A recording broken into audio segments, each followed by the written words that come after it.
Ladies and gentlemen, we meet again towards Parashat Vayigash. And the word Vayigash itself is interesting because it meant, and he approached. Who approached who? Yehuda approaches Yosef to convince him that he will be a slave for Yosef instead of Binyamin, but he has to approach him. And once Yosef has been convinced, and he is telling his brothers that he is Yosef, he says, Geshuna Elai Vayigash, the same word of Vayigash. Come approach the bench, come approach me, come to me, come to me. So what does that really mean? It means that Yehuda sold Yosef with the brothers into slavery. And from that point on, from selling Yosef, Yehuda and Yosef went in different directions completely. And Yehuda, in the meantime, took the special coat of Yosef, the Ktonet Passer, and put it in the blood and brought it to his father. At the same time, Yosef went down to Egypt and had his challenges there, but they went in different directions completely. But now they're approaching each other. Yehuda is Vayigash Elav Yehuda. He approaches Yosef, then Yosef approaches Yehuda and the brothers. And what happens? They settle together at the end of the story of this Parashat Vayigash. The last pasuk says they settled together where in Eretz Goshen, the land of Gisha, the land of approaching. We approach, it's a happy ending. It's a difficult parasha because it starts with incredible tension, but it ends with a happy ending that they settled together in Egypt, all the brothers happily ever after. Now, but the question is, of course, what is the turning point? What made them start to approach each other? Where is that point, and what is the value, what is the idea, what is the concept that changed the whole story from a negative story of going them different directions to an approaching story that they end off living happily ever together ever after? And the point is very interesting. When in last week's Parsha, Yehuda wants to convince his father to send them to get more food from Mitzrayim, from Egypt, from Yosef, the only way he could do that is taking Binyamin with him. And Yaakov was not willing to give up Binyamin. On no account is he willing to give up Binyamin. So Yehuda has to convince him.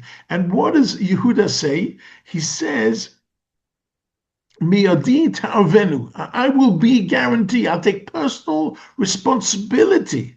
I will take personal responsibility over this boy. Anochi a'avenu miyadi tevakshenu.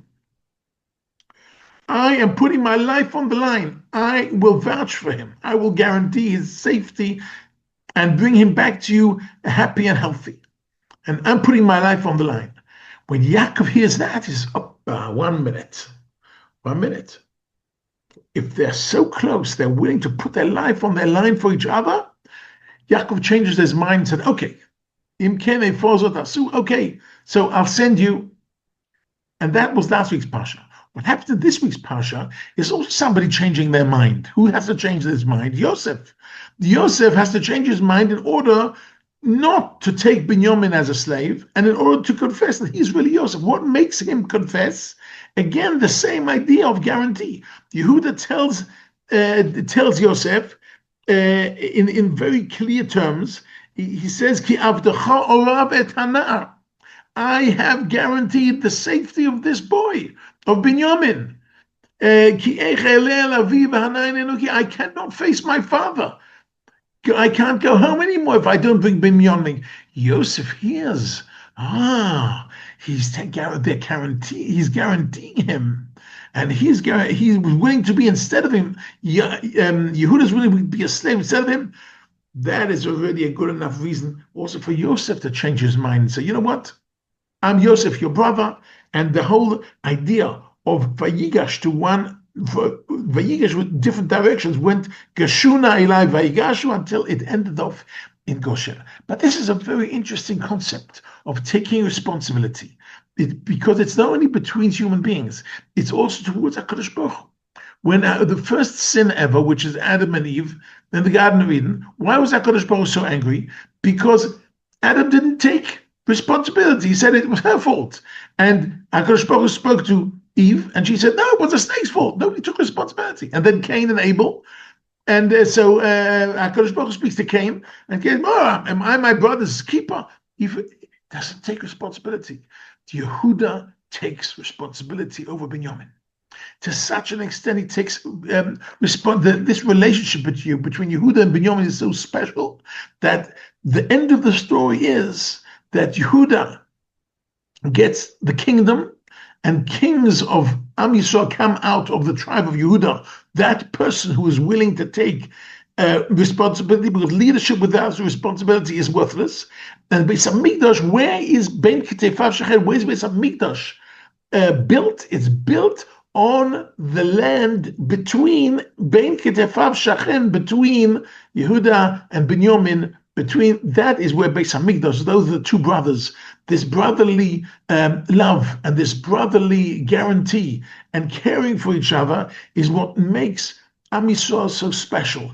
In the eyes of each other, we are fighting a war still, and those who go, those who get into IDF uniform, they are guaranteeing, they're putting their life on the line for everybody else. And those who are donating money and those who are donating other things, they're putting also their money on the line, because we're taking care of each other. Kol Yisrael arevim ze bazeh. That is the name of the game. That is the name of our success, and that is why Am Yisrael will be strong forever. Ad biyas Mashiach b'meher Rabbeinu. Amen.